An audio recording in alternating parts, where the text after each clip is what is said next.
4, 5, 6 centuries, he was known, in fact longer than that, he was known mainly as the Bishop of Rome. And he was one bishop out of the whole system of bishops throughout the Roman Empire. So the Bishop of Jerusalem, Bishop of Alexandria, Bishop of Constantinople, and all the main cities. Cordoba also had a bishop. It was a centre of Christianity, and several emperors and philosophers came from there.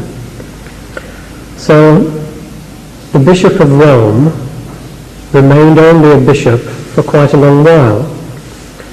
But gradually throughout the 2nd century, the Roman Church began to claim that they were the leading authorities in the Christian world. This was not accepted by the majority, but they began to push this claim forward.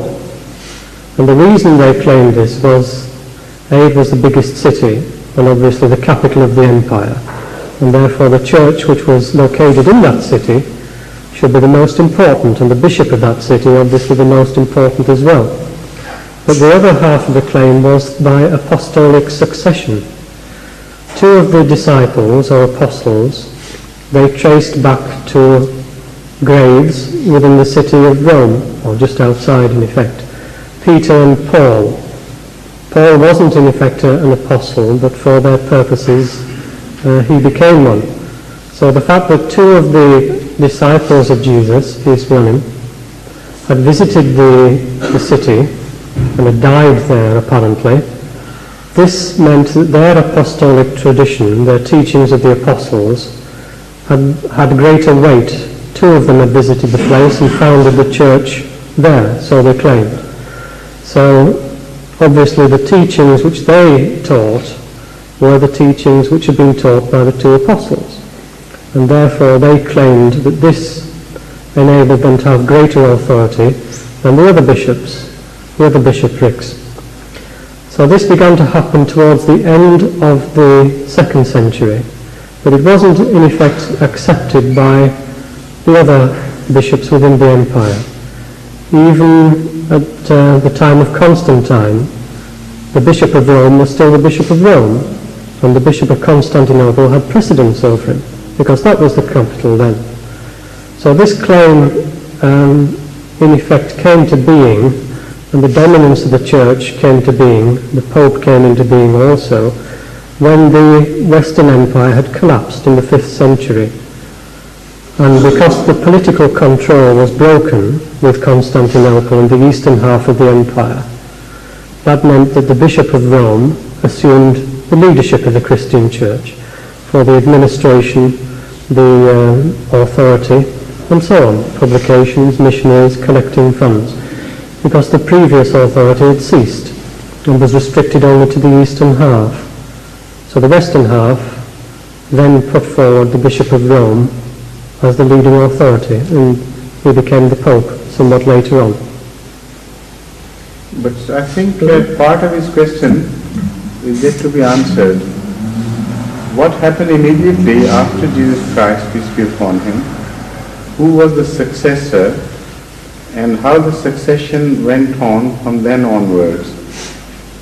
And that he thought, his conception is that the successor of Jesus Christ was the true original successor, if a successor was accepted by the big followers later on, after his disappearance.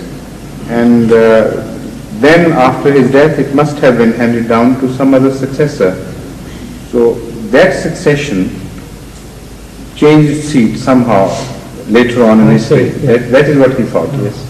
Am I right to understand this correct? How it was transferred. Exactly, that's right, yes. You must be more experienced. Yes, I am. Yes, the successor of Jesus, peace be on him, was his brother James. That's right. And the family of Jesus, peace be on him, succeeded James when he was martyred. Simeon bar Cleophas was the next head of the church in Jerusalem, and his relatives, his cousins, continued as heads of the church until Hadrian demolished Jerusalem in 135 AD and removed all the Jews from it. So, in effect, that meant that the Greek-speaking bishops took over. The Jewish ones were removed elsewhere, had to leave. So from that time, the others began to wrest control.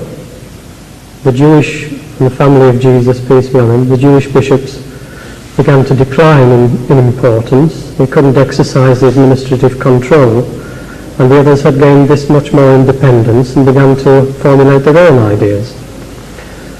Now, they still continued up till the time when Christianity became the dominant religion in the Roman Empire. But by that time they had become only a small sect. They still maintained the original teachings as far as they could, but they had declined in importance, and the Greek-speaking and Roman Latin-speaking population had taken over. So the word which was used for them was ebion, which meant a poor man. So in the Gospels you see the poor are always with you, and Paul goes around to collect money for the poor in Jerusalem. Presumably means the poor being the followers of Jesus, peace be on him, Ebionites. By the time of Eusebius, who was writing in the 4th century, these Ebionites were still in existence, but he traced their founding back to a person called Ebion, because they were still speaking Hebrew, largely they were still speaking Hebrew, and this had become a very, very small minority. So they still maintained this control of the church, but obviously the others had taken over long since, and then they were just regarded as a heretical sect or a heretical group. So the family of Jesus, peace be on him, they continued up to that time, but it was only of importance really until the Second Jewish Revolt in 135 AD, and then the others began to spring up. Another little point is to be clarified. The seat of Rome, Western Roman Empire remained Rome, of course, throughout, as long as it existed. And the seat of the Western Church also remained in the capital city. But this is not what happened in the Eastern Empire. The seat of Eastern Empire was Constantinople, and the seat of Church was Athens, I suppose, or somewhere in Greece. That remained Constantinople. After the founding of Constantinople. But I mean to say, when you talk of the Eastern Church, yes, you speak of the Greek Church, not and the church seated in Greece somewhere. Either it was Athens or somewhere else. Or the seat was always in Constantinople, you think? No. This is what is confusing. I wanted to be clarified. Oh, yes. No, the headquarters of the Eastern Church became Antioch, which is in Syria, and later on Alexandria. Antioch, that's Antioch. right, yes, correct. And it was in Antioch that the Christians first were called Christians. The Greek name was Christianoi, which means followers of the Messiah. So in Antioch they received that name first, and the majority of the first converts outside Judea were in Antioch. So a large congregation or a large church followed, and this became the main eastern headquarters after Jerusalem was destroyed. So that never changed its seat from there to Constantinople. It did later on, when the political division of the empire. How late? In the time of Constantine, 4th century. 4th century, at least 4th century, that's right. And Alexandria also became important. So when you speak of Greek Orthodox Church, does this term cover all the Eastern Church or a particular branch of that church? Nowadays it's just a particular branch. It's not nowadays, but in the context of 4th century. Then there was two. There was the Catholic, well there were several, because there were a proliferation of sects. But the Catholic Church was in fact the Western one, and the Orthodox Church was the Greek-speaking Eastern one. With its seat in Antioch, In or Constantinople, later on. later on, that's right.